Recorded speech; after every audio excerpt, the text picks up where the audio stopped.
Light আসবে।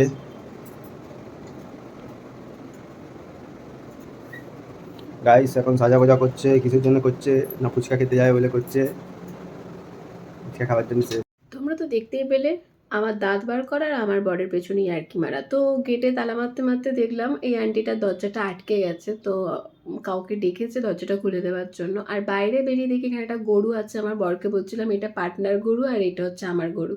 তো এরকমই ইয়ার্কি মারতে মারতে চললাম আমরা মেন উদ্দেশ্যে। আর সত্যি ফুচকা খেতেই বেরিয়েছিলাম, কারণ বরমশাইকে ফোন করে বললাম যে অফিস থেকে আসার পর আমাকে একটু ফুচকা খাওয়াতে নিয়ে যাবে। তো যেই বলার সেই কাজ, এমন একটা দিন যায় না যে আমি আবদার করি আর মেটাই না। সেই আবদার সেই ভালোবাসাতে আমি আস্তে আস্তে ফুলতে থাকছি, মানে মোটা হয়ে যাচ্ছি এত ভালোবাসা পেতে পেতে।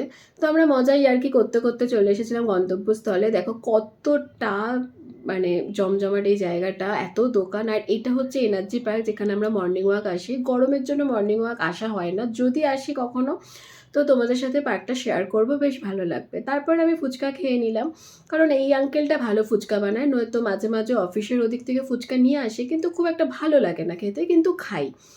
তো চলে এসেছিলাম ফুচকা খেতে। ও ফুচকাটা খুব একটা খায় না, তাই জন্য ওর জন্য মোমো নিয়েছিলাম। তো মোমোটা আমি ভিডিওর জন্যই অ্যাকচুয়ালি আমি নিয়েছিলাম, আর একটুখানি ট্রাই করেছিলাম যে এখানের মোমোটা কেমন খেতে। ভালোই ছিল মোটামুটি। আমার খুব একটা মোমো ভালো লাগে না, আমার বরই মোমোটা খেয়েছিল। ও গরমে ঘেমে পেমে গেছিলো বলে বললো আর ভিডিও করো না আমার, তো তাই জন্য নিইনি। তারপর আমি গেছিলাম আমুলের দোকানে, কারণ এই পার্কের এদিকেই একটা আমুলের দোকান আছে, আর অফিস থেকে ফেরার ওদিকেও কোনো আমুলের দোকান ফোকান কিছু নেই। কারণ রোজের টক দইটা আমি আগাগোড়াই খুব খাই, বিয়ের আগেতেও খেতাম, আমার ভালো লাগে টক দই খেতে। আর আমুলের দইটা না একটু তাও ভালো লাগে, অন্য প্যাকেট দই খুব একটা ভালো নয়। তো এখান থেকে একটা 1 কিলোর আমুলের দই নিয়ে নিয়েছিলাম, তারপর বাড়ি চলে গেলাম। কেমন লাগলো তোমাদের ভিডিওটা তোমরা জানিও। দেখা হবে নেক্সট কোনো ভিডিওতে। আজকের জন্য টাটা।